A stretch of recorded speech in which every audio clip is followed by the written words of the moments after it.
Yon mga bossing, Ichibi bossing nga po pala. So eto na nga po ang part 2 ng ating Guangdong China Tour. So nung unang part ng video is nandun tayo sa part ng Jurassic World or Jurassic Park nila at naglibot-libot tayo doon.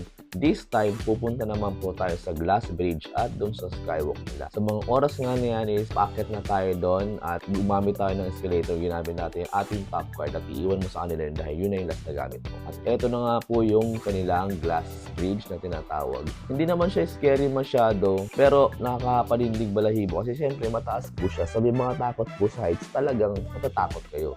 At sa part na to, isakit naman tayo sa pinakatuktok na para naman doon sa Skywalk or Skybike. At eto nakapili na nga po tayo dyan. Plan sana natin mag-Skybike kaso hindi nila inalaw kaya mag-Skywalk na lang tayo. At habang nag-iintay tayo dyan, naisipan ko naman na mag-selfie-selfie. Total, medyo gwapo naman ako pero joke lang yung mga bossing huwag kayo matitrigger. Eto na nga po mga boss, naglakad na tayo sa kanilang Skywalk. Well, hindi naman totally nakakatakot yung Skywalk. At isa pa, hindi naman ako ganun katakot sa height, lalo na kung ganito lang naman. Pero may takot rin ako sa heights mga boss, lalo na pag mataas na. So yun mga bossing, sana nag-enjoy kayo sa tour natin na to. Huwag niyo pong kalilimutan, follow, like, and share. It's your boy Boss D. Ciao!